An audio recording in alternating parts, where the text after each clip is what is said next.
Hello everybody and welcome to another episode of Alex's Afternoon Art Show. Today we are drawing Magik, the fan favourite X-Men character. And I kind of don't know what her pose is today. I sort of suppose it's kind of detailing because this is a remarkably detailed design.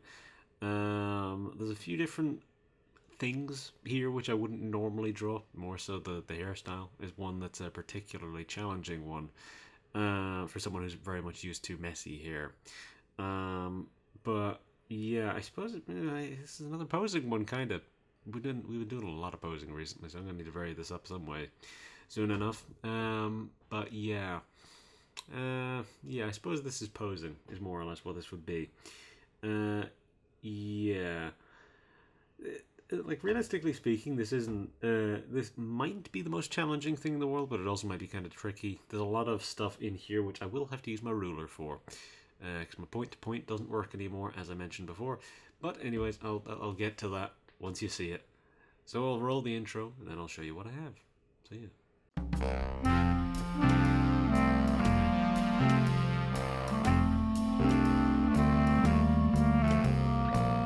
Okay, so this is what we get going on.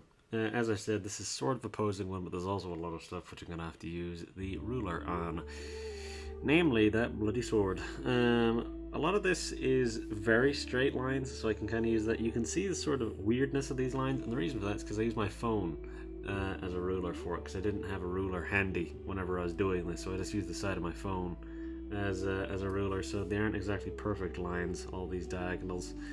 They're surprisingly decent though, for the fact that I used a phone as a ruler for them. But yeah, as I say, there's parts of this which will be challenging, such as the bucket fringe. That is typically a sort of a tricky thing to draw. Now the problem is here is the way that I've drawn this almost gives her this sort of weird Conan kind of look to her hair, which isn't exactly what I was going for. I should pull up my reference while I have this stuff handy, because this will probably be necessary to making my life easier. But yeah, as I say, posing. So the pose that we've got going on here is a sort of like it's a sort of like she's kind of walking, but she's also like planting the sword there. So there's a few sort of things going on with that. Yeah, in that sense, like the pose is a bit unusual, because again, obviously it seems almost as if like she's planting it then walking, then planting it then walking, and that's kind of almost the way that the pose would infer that. Yeah, probably gonna use a blue background on this one, I would say. I could use a yellow, because the sword varies sometimes from blue to yellow in terms of color. Sometimes it's yellow, sometimes it's blue, but I'm probably gonna stick with blue, because I think that'll look a little bit different. That'll balance her colors a little bit more as well, given that the black that I'm going to be using for most of this design is going to be probably a blue-black. There's a plane taking off, so that might be coming across on mic. Probably not, but it might. Who knows? Just to warn you. But yeah. There's something which I was going to mention. Yeah, I didn't really make any adjustments to the design. I'm mostly fine with it. Yeah, the design is mostly as it normally is. One of the things which I was actually thinking of while I was drawing this is that whenever, this is a bit of a non sequitur, but whenever I saw her design in Marvel Rivals, I looked at it and I assumed that it was just exactly as it normally is. Actually, that's a remarkably different design. It's similar, but it's different enough to be different. But yeah, anyways, that was just something which I saw and I was like, oh right. But yeah, the sort of challenge of doing any sort of fringe, because that's part of what I guess we're going to be talking about here, is that whenever you have a character who has a very pronounced sort of front covering fringe, it should sort of be like a fairly defined line all the way around, but it also shouldn't be like a pure flat line, because that's not really how hair goes for the most part. Some people have it like that, but if you want it to look more natural, you generally don't want a pure flat line, because that will kind of hit the eye a bit wrong. So I've sort of like feathered it a little bit, so it tapers in a little bit in places, and then it comes down a little bit more, which makes it a little messier. So I suppose that does sort of make it put it a little bit more into my wheelhouse in that respect. The armoring on this arm, I just realized I didn't mention that, is going to have these little dents and scratches in it, because that makes it look a little bit more interesting, more weathered. So I'll be keeping those. And yeah, a lot of this design actually might be a little easier than I expected. Like the tights here, they're not too challenging. It's just a little bits of stretching around the knee. The boots are fairly simple. The shorts are reasonably simple. Yeah, you know, a lot of this might be actually quite easy, but who knows? It's just individual elements might be easy, but the overall product might not be. But yeah, I feel like maybe the front bits here should maybe be shorter. They should maybe come up here a little bit more rather than down there. That seems kind of low. Maybe you should come up to here and have a bit more of a defined hard edge, like the fringe does. Yeah, I'm trying to think now. I don't know. The hair does flare up quite a bit at the back, and I think that's maybe part of the problem I'm having here, that it just makes it look a little too voluminous. It's not really how it should look all that much. There shouldn't be that much volume to it. Yeah, it should be reasonably straight. See, this is the problem with drawing kind of very straight hair, is that it's like, I mean, I have quite straight hair, but I mentioned this last time, I think, that my hair just kind of, it frizzes in parts, and so that makes it, it sort of has that kind of messiness to it. But a lot of people, whenever they have very straight hair, it can be quite a challenge to draw, because you don't want it to, you want it to still look natural, so you want it to not be perfect straight lines. But this is the thing, it can be kind of hard to sort of get it to look quite right. I find straight hair to be kind of a challenge in that sense. Messy hair I find a little easier.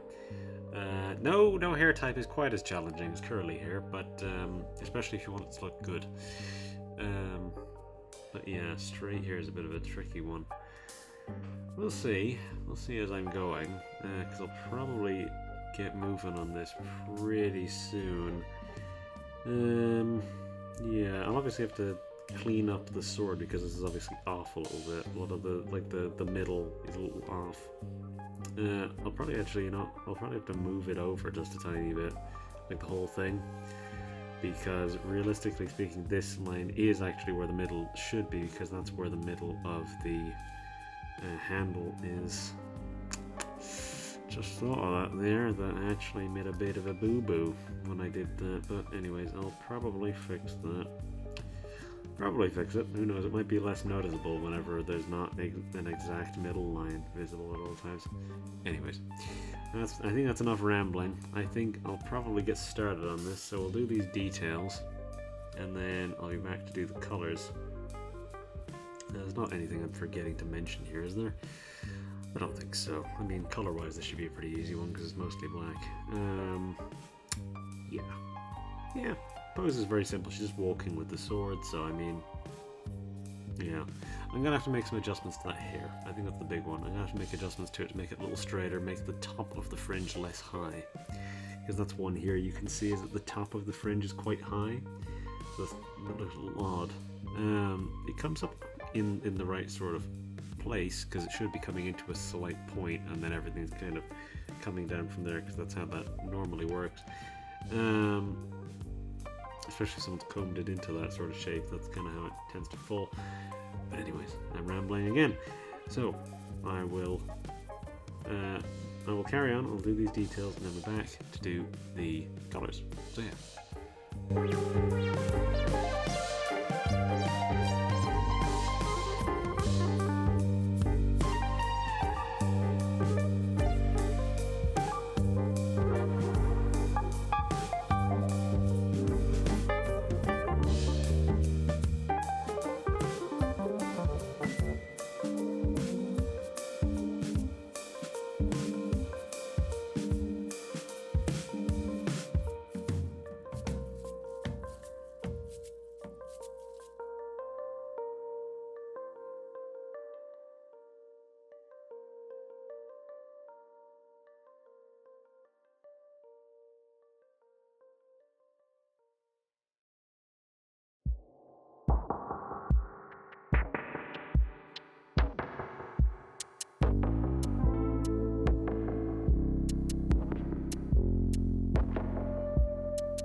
Alright, that's our details. That took some time, and something worth noting is that, yeah, if you have a metal ruler, it will leave little tiny marks. Now, granted, you can remove them, but I had to use a sleeve to wipe them off. But yeah, it'll leave little marks all over your screen. Just hopefully you have one which has a cleaner edge than mine. And also, for some reason, the tip of the pen doesn't really enjoy the metal ruler all that much because it just struggles to detect for whatever reason through the metal ruler. I suppose that would kind of block the signal a little bit, I guess. Anyways, so yeah, I made those. I had to obviously fix everything going on here with the sword because of the sort of the shakiness of these original lines. I fixed the hair. I think the hair looks a lot better now. It's straighter. I think I narrowed her face slightly, actually. No, her jawbone's going to come out a little bit more. I brought down her shoulders. Her shoulders were originally much higher up, as you can see here, and I just felt like tapering them down made it look a little better. Because, to my understanding, she's normally supposed to be kind of short, so that kind of adds whenever generally speaking, whenever someone's short, you want a lot of that kind of comes across in the limbs. You tend to have the limbs be a bit shorter, which again, I think that's also the case here. The limbs are a little shorter and stockier. That's generally how she looks here. And I feel like tapering in the shoulders makes her look a little smaller as well. But yeah. Is there anything else I needed to mention? Yeah, I fixed the sword for the most part. I'll be having the sword glow a light glow on the sword. I'll have it be a slightly blue color and then have it glow a bit. Yeah, in terms of my colors, I don't think there's anything too crazy. There's really very few colors. There's black, there's a little bit of red with the X on the shoulder, there's the hair, there's the skin, there's the eyes, there's the lips, there's a bit of silver in there, and then this, the metal of the arm, is a sort of a dark grey color. It's not exactly the same as the black on the rest of the costume, so I'll have to do that.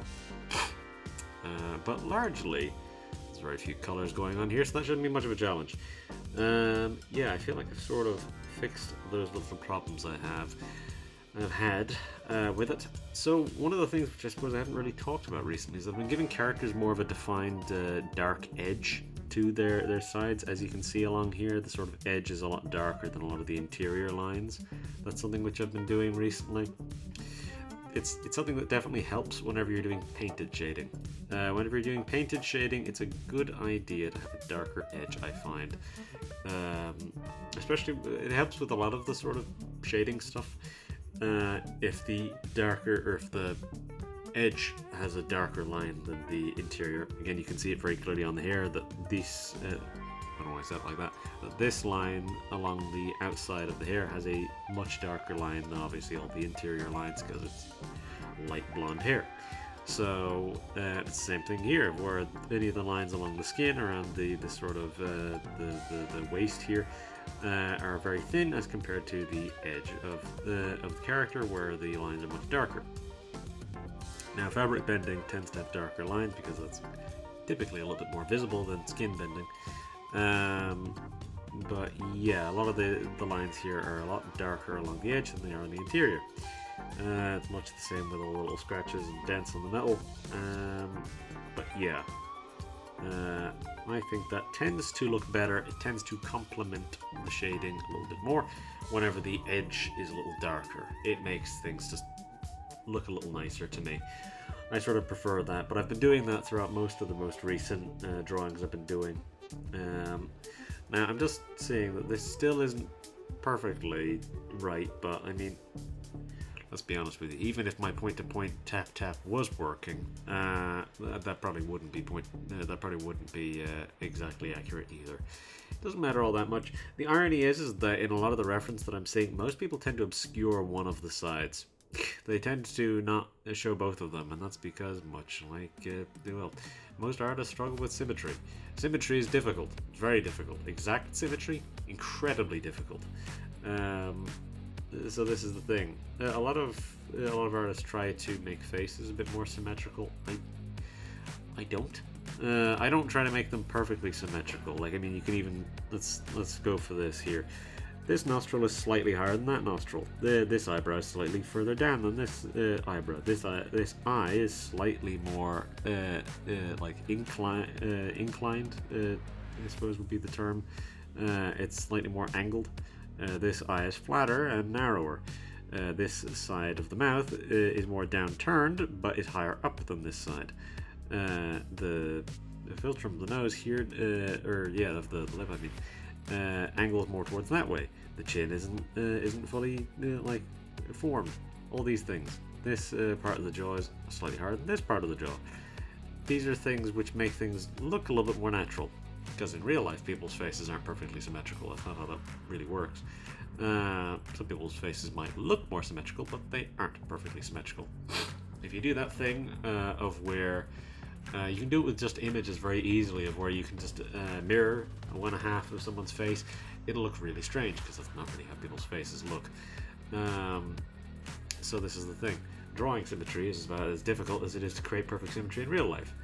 And it's about as worth it as well, in that it's not very worth it at all.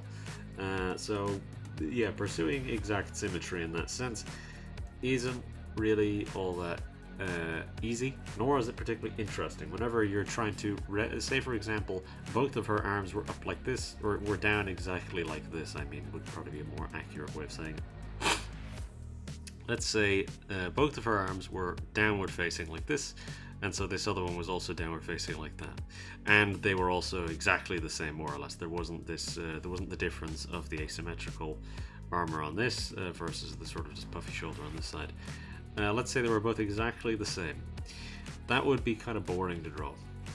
Now again, a lot of designs typically on arms especially favor asymmetry. A lot of characters that you see aren't necessarily going to have exactly the same arms, and in the event that they do, a lot of the time an artist will pose them in such a way where that obscures the symmetry. For example, when you're drawing Spider-Man, both of his arms look exactly the same.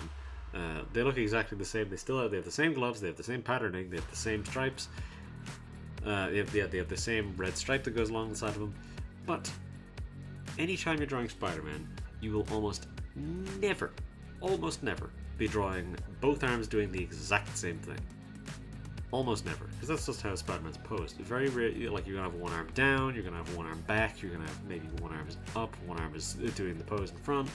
Yeah, maybe one arm is going front like that, the other one arm is back like that. That's more dynamic, it's more interesting. One leg is coming up, one leg is going down. I was trying to demonstrate it there, but I just realized that the camera's facing here, so you're not gonna see it.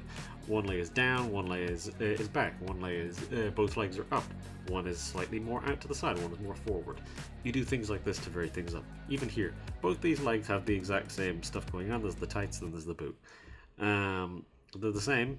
The buckle is on the outside of both boots. I added a little line there, just on the on that side. Yeah, the difference here is that this leg is back, this leg is forward. This foot is slightly more out in this direction. This foot is facing directly forward. So you can't see the strap that's on the top of it, but you can there. So again, there's these little things that you do just to make it more interesting for yourself to draw. Because in instances of symmetry isn't necessarily always worth it, really. I suppose I've talked an awful lot about symmetry all of a sudden. But yeah, it's something that I think is worth mentioning, is that, yeah, symmetry is difficult and not particularly realistic, if you want to put it that way. When things look perfectly symmetrical, it can, sometimes it can look nice, because it hits the brain in such a way where you're like, ooh, that looks nice.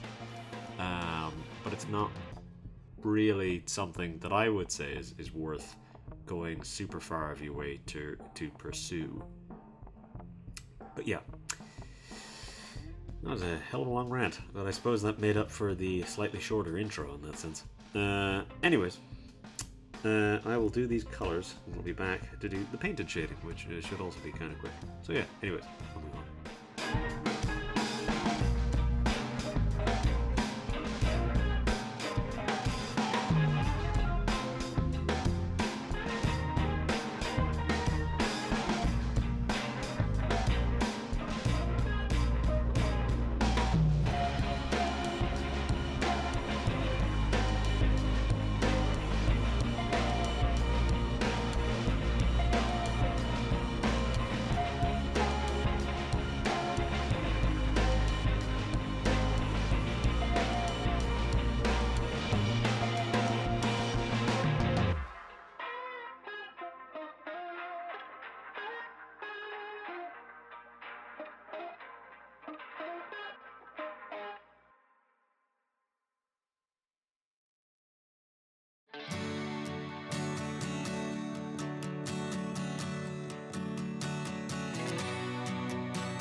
Okay, that is our colours done. So now it's time to get into the painted shading, which is probably going to be a bit of a task this time, because we're going to have to do apply like a little bit of sheen to the sort of to the black, which is going to make this take a little longer.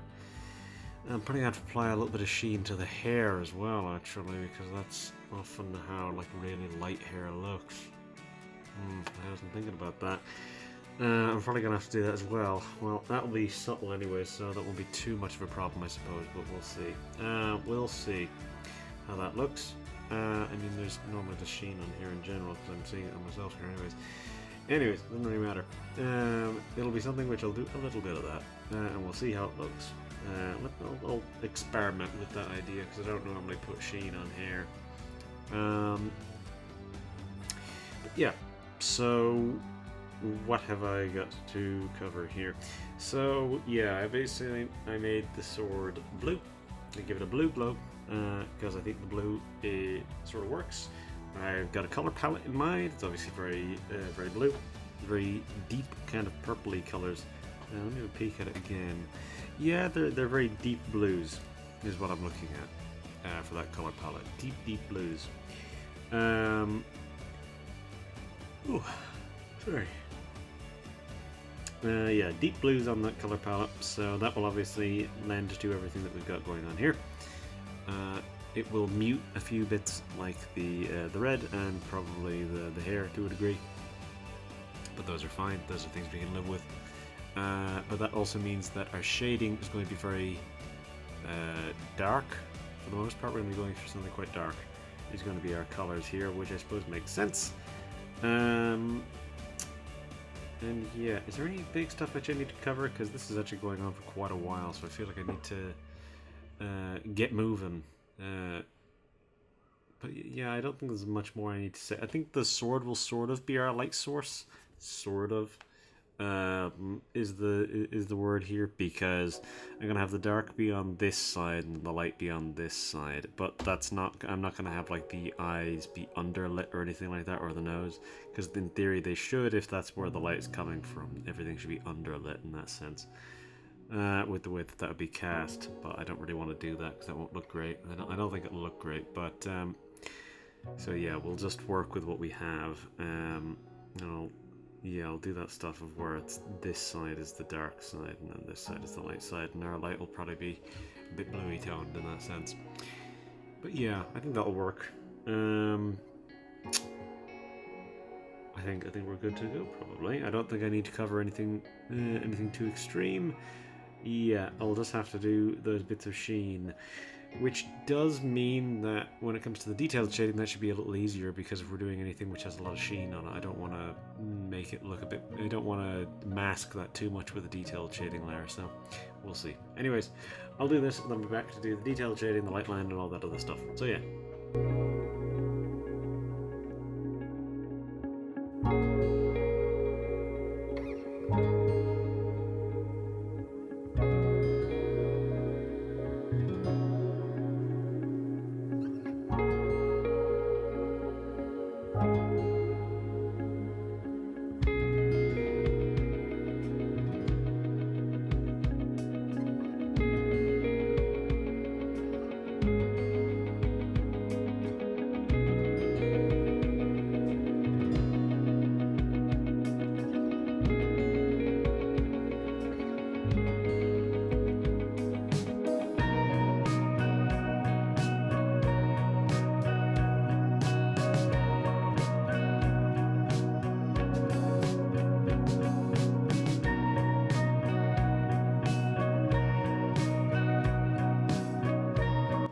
Okay, that's our painted shading done.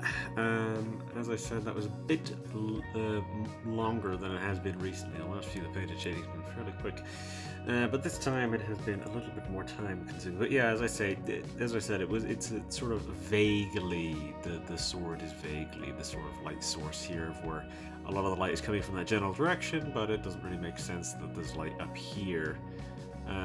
In that sense. Now again, I applied a little bit of sheen to the hair. I think it looks alright. It's very subtle, but it is there. It's the same with obviously the black. However, that's far more pronounced. That's a far more pronounced sheen. Now, I didn't apply any sheen or anything like that to the dark grey sort of armour, because of how beaten up it is. I would assume that means it's kind of dull. It wouldn't really be glistening. It wouldn't really be shiny. So it'd be kind of dull. Again, it's catching a lot of light, but it's just not shiny per se, whereas the rest of the costume is, so we're keeping that in that sense. Our detailed shading will probably be fairly subtle to sort of account for the how dark and kind of heavy the painted shading is. So I won't go too crazy with that. I'll probably make that fairly subtle. But yeah, so I won't dawdle much longer. I'll do this detailed shading. And I also have to do the light line. I could do a blue light line, but I think I'll just stick to a white one. I think white one it will work fine, and I'll just put it on this side. Obviously, that's where the darkest is, so that's where it's more necessary. And I will also do my first grading map. As I said before, I have a color palette in mind, so that's no problem. Anyways, I'll move on. I'll keep going. I'll get this done, and then after that, I'll wrap up. So yeah.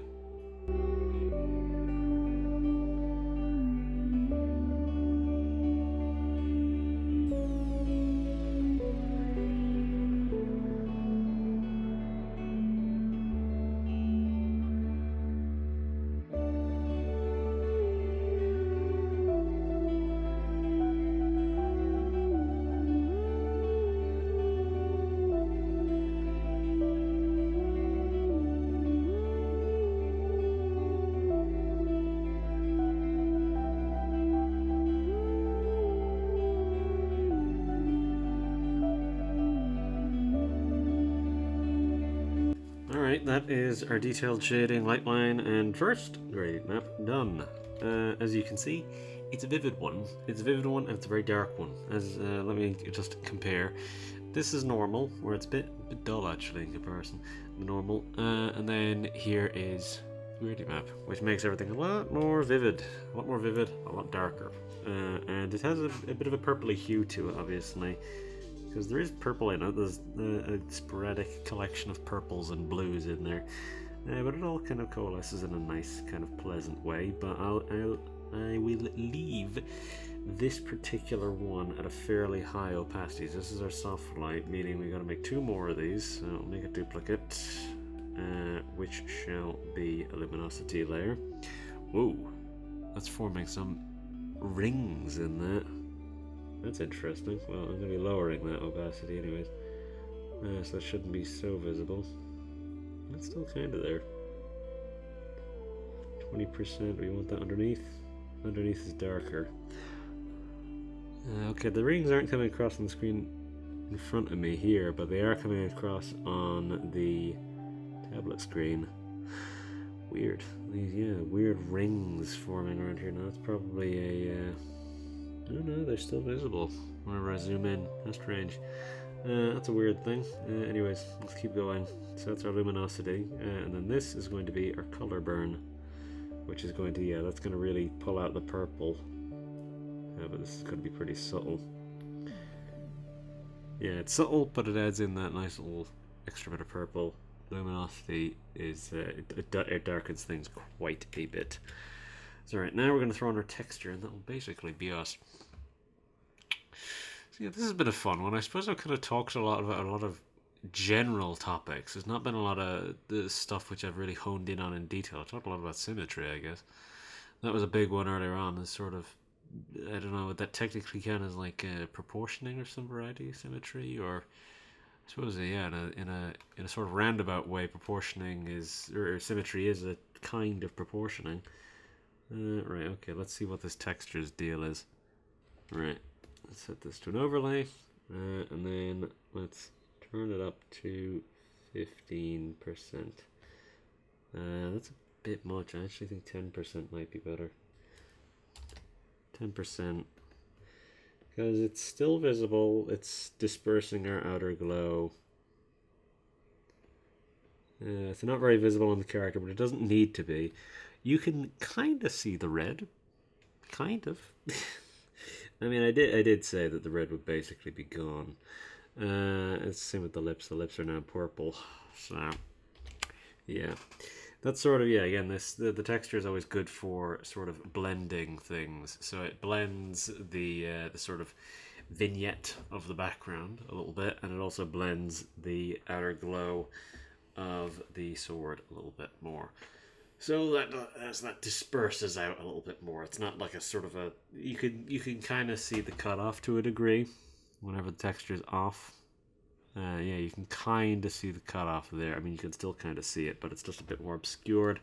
It's just a bit more softened by the texture, if you see what I mean, because the texture is inconsistent in sort of texturing. So, for lack of a better word, so it just sort of disperses things in that way. Disperses sort of fading kind of colors in that sense. So again, it's the same with the vignette in the background, where that normally has an unnaturally smooth gradient. This obviously smooths it out by adding in the sort of imperfections. It's the same deal with any sort of glows or anything like that. But yeah, that I think is everything I wanted to do with that. That was a fun one. Again, like I say, I'm gonna struggle to title this one, because I'm gonna need to try and find a topic somewhere in here that applies more so. Because I talked a little bit about posing, talked a little bit about symmetry and proportioning and things like this. And I mean, I did a lot of fixing on this one. There were elements here which just weren't quite working. So detailing, I suppose, is a part of it in that sense. Yeah, I suppose we'll see. We'll see. I'll have to think of a title. You'll have already seen it by this point, so it doesn't really matter here. Just know that I didn't know it at the time I was making the video, I guess. Anyways, I feel like if I allow myself, I will ramble all night, which I don't want to do. So, I will wrap things up. I'll say my outro and I'll leave you. So if you liked the video, do whatever it is that you'd normally do, whether that be liking or not. I would of course prefer if you liked it, but I can't make you do that, so just do whatever it is that you'd normally do. It's the same deal if you want to subscribe. I would of course like it if you subscribed. I can't make you do it. All I can do is politely suggest it and remind you that, I mean, presumably you've seen a YouTube video before, but I can remind you that the subscribe button is beneath the video, and that, you know, you could subscribe. I can't make you, but you could. You could do it. It's always an option. Anyways, if you've got a suggestion for what you'd like to see me draw in the future, you could leave a comment, politely worded. I would very much prefer that. If you're going to do it politely, or just don't do it at all. And if you choose to watch the next video, I will see you next time. So, with all that said, that is us. I'll say goodbye, and then that will be it. So, bye-bye.